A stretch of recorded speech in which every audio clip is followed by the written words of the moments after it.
Hello everybody, this is the third laboratory on the MATLAB. I think we cover all of these last two labs, the trigonometry, the MATLAB, the vector dimension, the line space, the maximum and minimum spatial, the round up and round down approximation, and now we have the flow control.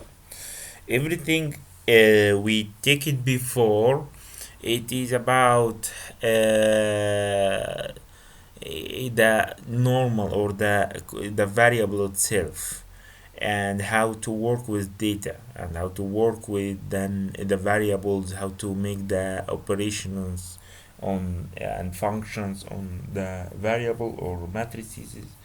So now we have something that we use it to control our flow of the program. For example, if I want something to be conditional, if something happened, I want this effect or this function to work or operate or process. If nothing, if I don't want to continue on the program, for example, or if I have some programs that count up something and I want the same information or the same command to be repeated 100 times, 10 times, whatever. So, or until a conditions and at least the condition is okay until the condition is breaking. So the broken, so the some this part of the code is nothing now, or I don't want to run this command anymore.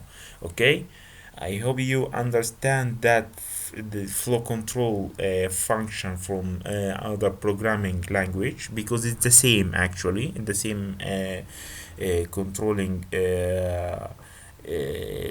commands. Usually we have if statement, if else if, and switch, for, while, continue, break, try, catch, return. I will go further with these two because it's the most important one, the for and if else and for. So let's start. For loop, it's like you write for, this is a saved function in the MATLAB. So if you write the word for, F-O-R, it will do something, and then the condition, and then the command, and then end. So if we go here and write, for example, x equal 10, and I want to count on x, for example, so I write 4, so it will convert to the blue lines, and then I write for I equal from 1 to 10, and then I will enter. Then he will make this stuff, but there is a small underline, red line, because something else missing until now. So let's write that y equal x plus I, the one that I have here. Then this command is something like I have the x 10x, and then I will sum every time then the counter, the I, that's count from 1 to 10. Enter if I want to finish now, or I want to display y. So I want to see y. If I put here I want to display y every time it's continue. Now I finish the command that I written. I write for the word. What I do end. So every time I begin for, I have end statement in the end of the command. So it is like this. There is no here anything else to write for that. So you leave a space between for and the condition. So it counts I equal 1, I equal 2, I equal 3, I equal 4. Maybe we can so it is working like this. Now if I click run or F5, it will ask me to save this work. where I can save it on the desktop and save it as test and save. So you save it as .m file and save. Now what is running, it's asking me to how if I want to add this path, the place that I save this function on it, I will do. And now it gives me the output on the command window. The command window gives me what it was 10, so 10 plus 1 plus 1 plus 1 plus 1 until 20, because I plus from 1 to 10 every time I take a value from 1 to 10 and it counts. So this is 4 every time it's. And why displayed like this? Because the display here, it's nothing different from if I remove the comma. Okay, return back. So this is a for loop, like what I said. This is some examples on the for loop. The factorial, this is a for loop or example for the factorial, how to write the factorial. So every time you multiply the next number, so I from 2 to n, so n is the number of the factorial and the beginning is 1, so 1 multiplied by 2 multiplied by 4 3 4 5 until the n, the factorial number. This is a small function that works when you write factorial and between brackets or parentheses what's the next thing. So this is some examples, I think. Well, let's say where is the, yes, nested loop. Yeah, nested loop is something that you can do. So for loop, if you make a higher loop and then you make a small loop, don't forget that for loop have end statement. For loop have end statement. So the first to the last to open, the first to end, the last to open, the first to end, because you may write 4 statements of 4 5 6 4 nested loops inside each other. Then the last one, the first end, you should write, if there is 6, you should write 6 ends. So the first one is returning back to the last one that you open. Okay, it's very easy. While statements, usually we don't use it much, so but it's while statement, it's like if statement. So I will go to if. Yeah, if statement first. If statement, if you have an if statement, if you have if, this is the saved reserved command, and you have the expression, then you have the command, and you have the end. Remember, if, for, while, everything, all of the flow have some end statement that you say that this is the place that my commands inside this function is ended. So if statement is, do you say to the computer that I have a commands, you will not operate it, you will not proceed these commands until this expression is okay. For example, returning back here, I have some normal function here. So I want to say that if x higher than 10, this is the relational operator that we take it before, then do something, display, for example, x equal to 10. Okay, then what I do, end. I may make x again something else, x equal 12, for example. I change it, it's not a problem. So does it work or not? Let's see. Now it works. Here it's beginning from 11, which supposed to be plus 1 here, so it's supposed to begin with 12. Why? And it doesn't give me the displaying x equal 10. Why? Because x here equal 10. So higher than, it's not higher than equal. it's higher than, so it's not higher than, it is equal 10. That's why the expression here for if it's false, so it doesn't work. So what I do to make it working, I just write the another relational operator that's higher than or equal. So now I have x equal 10, the displaying here, that's one that I write it, it's a written words, so it's higher than, and because I make x not 10, it's equal 11, so 11 plus 1, it is 12, so it's beginning from 12, so it's ending at 12 21. Okay, so that is just the easy idea of if statement. It is just if check, have a check placement, if it is okay and this is the expression is right, true, then true or false it's actually, but let's say it like this. If it is okay and this statement is okay and there is nothing wrong about it, then do whatever is here and until the end. In between the if statement and the end, I will do everything here. If nothing else, maybe I can do else. For example, else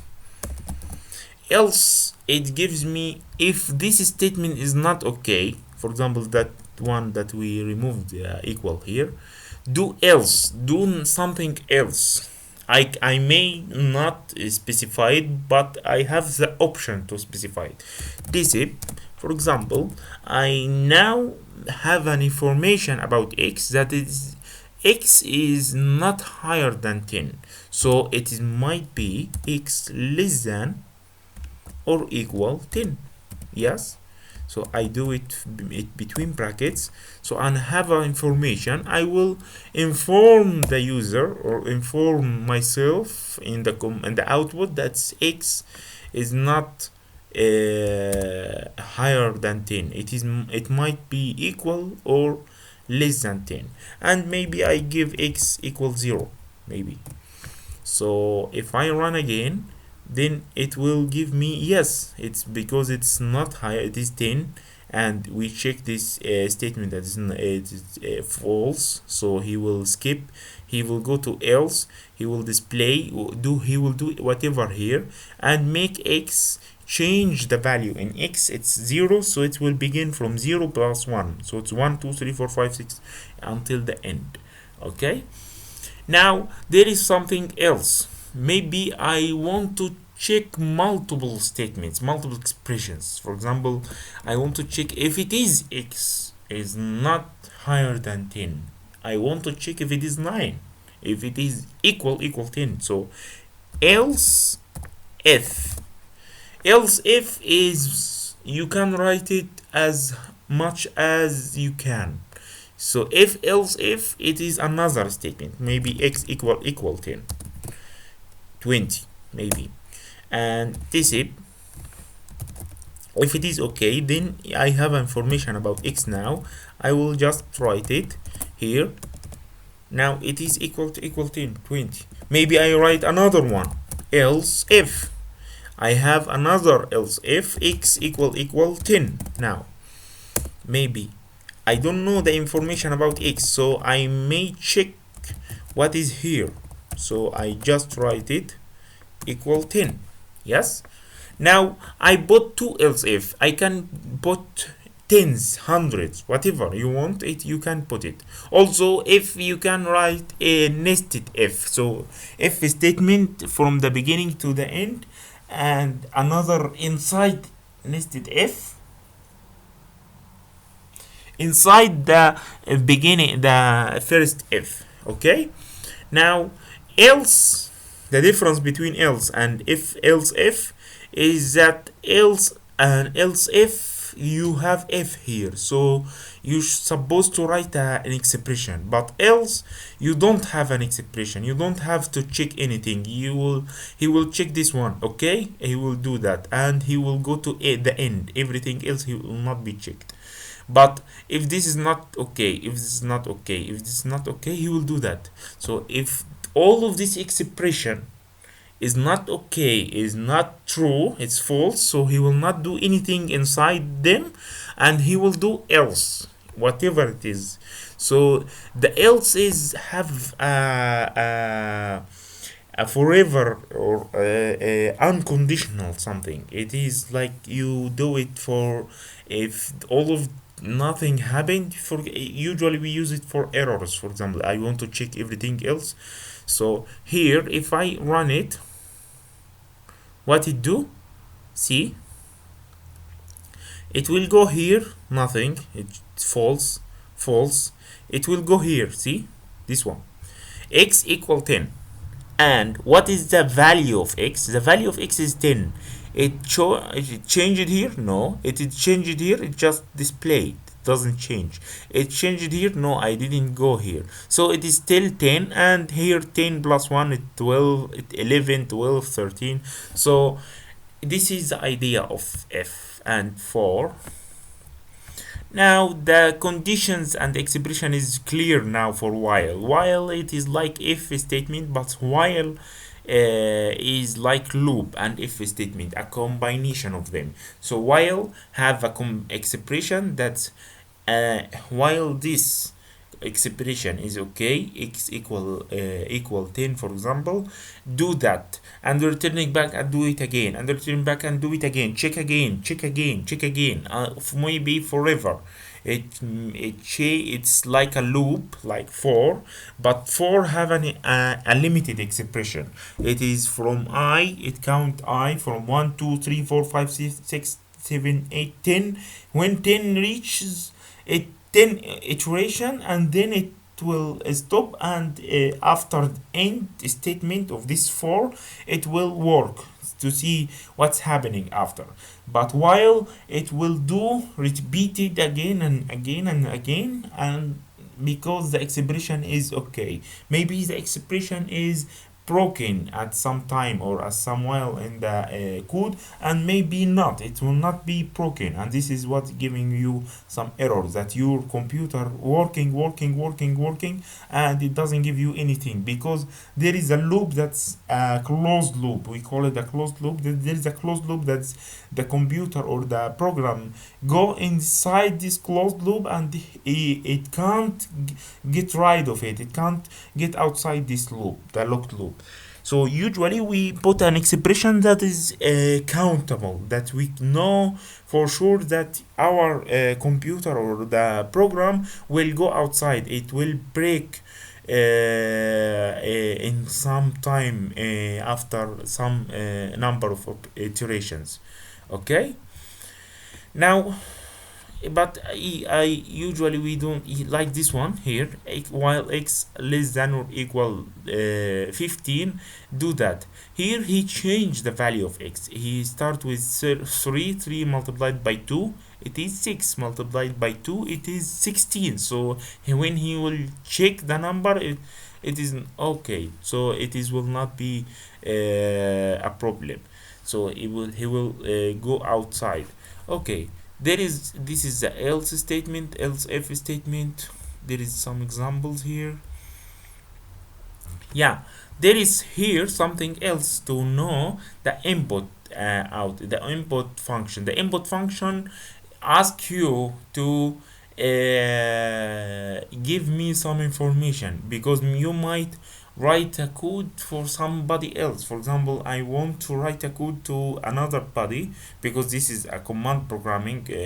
So you write a program that asks you some information to take it from the user at the runtime, and then processes at as usual.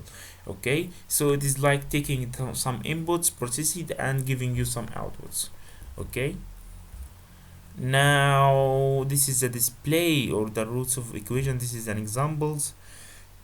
This is another examples. There is switch cases like expressions, case 1, case 2. I will not go further with it. So it's like you write an x equal, for example, or a method called something, and go to using this expression. If it is the equal to this case, it will do this. If it is equal this case, it will do this, and it's otherwise, or so it will otherwise. If for example you write method equal 15, a number, not words like this, so it will give you unknown something on error or something like this. So it's which it is fixed conditions that you use it, same like else if, and but it is fixed to something that you should follow, or you, so it is the cases here is a condition of like if equal something, if equal, it's not higher lower than or the other stuff. Okay, so this is the switch cases, I think. Switch, this is another solution program. I think we will go further to this is the program for the computer here, or the this file is supposed to give you some a lot of information about the introduction to MATLAB. So I will get rid of this to get the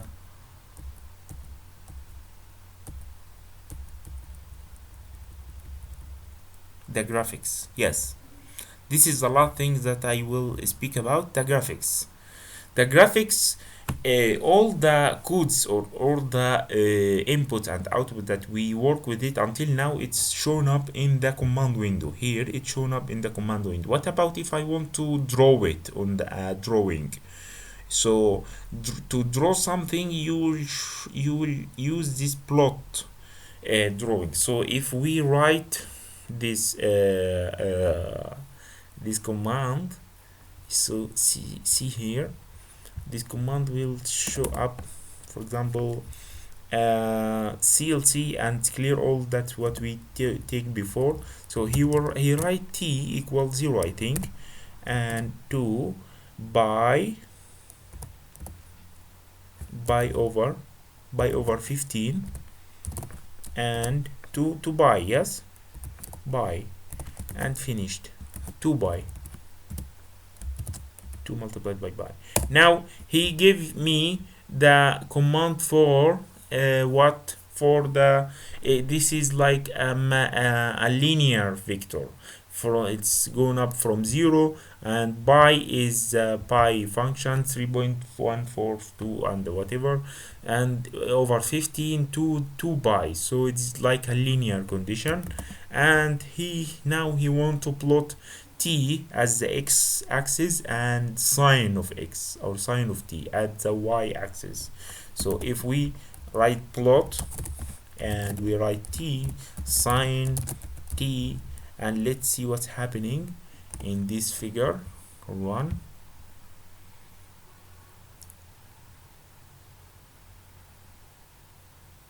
Now he gives you the vector, this function, to see how to work with it.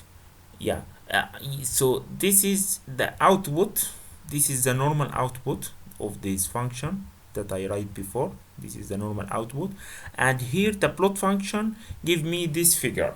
The figure here show up from 0 until 2 by here, and which gives me the apply the function that I have here, sine of t. So this is the sine, and it's all of this, every point corresponding to t have a point corresponding to sine. So this is, you write the x and the y in the plot. Maybe there is a lot of things like this. For example, if I write figure, then I will differentiate it bit from another one. For example, figure, and then I write plot, I write t, and maybe I write cosine. I write t cosine of t, and then close the plot and close this. So if I write plot again and without this function, the figure function, then a command, then it will be plotted in the same figure. So if I run again, it will give me 2 figures.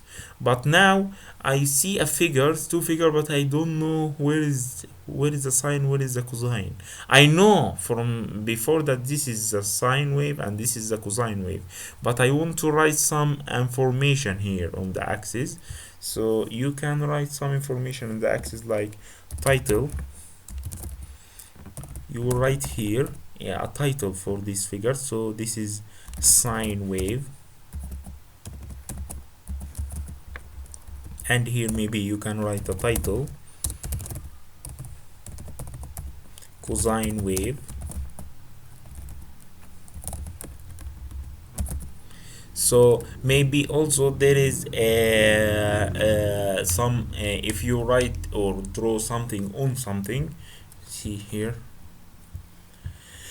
this information about the axis, you can specify the axis of the drawing like this from beginning to the end, so it is not going to forever. You can specify the labels, x label, y label. So the labels, this is the labels, this one. So I write something here, so when I look to this view, I see here time and see distance, or this is sine wave. So I will leave this command for you to search about it and know some information, because it's easy to know some these examples and apply it, so it will make you more familiar with MATLAB programming. So this is the end of the introduction tutorial to MATLAB programming, because normally as I say before, there is hundreds of commands in MATLAB and toolboxes. So normally and we use MATLAB as a tool for ourselves. So normally you are not specialized in MATLAB. You use it as a tool for a mathematical expression or for environment simulation of the of your field. So you use these three tutorial to learn the basics, and then you will if you face any problem, you will search about it and using help or using the Google. So you search about the new command, you learn about it, how to use it. The documentation in MATLAB is very easy and effective to use and to learn from it, and there is a lot of examples in this documentation, so you can learn how to use and what is the condition, what is the input for the command that you have. And also the Google, if you write MATLAB and then write the information about the error or something that you have, the problem that you face, then you will learn a lot of information from there, because you are not supposed to memorize all of the commands here or whatever. You should learn your field and how to use this tool, this effective and important tool for yourself and for your future projects. Okay, so see you. Thank you very much for listening.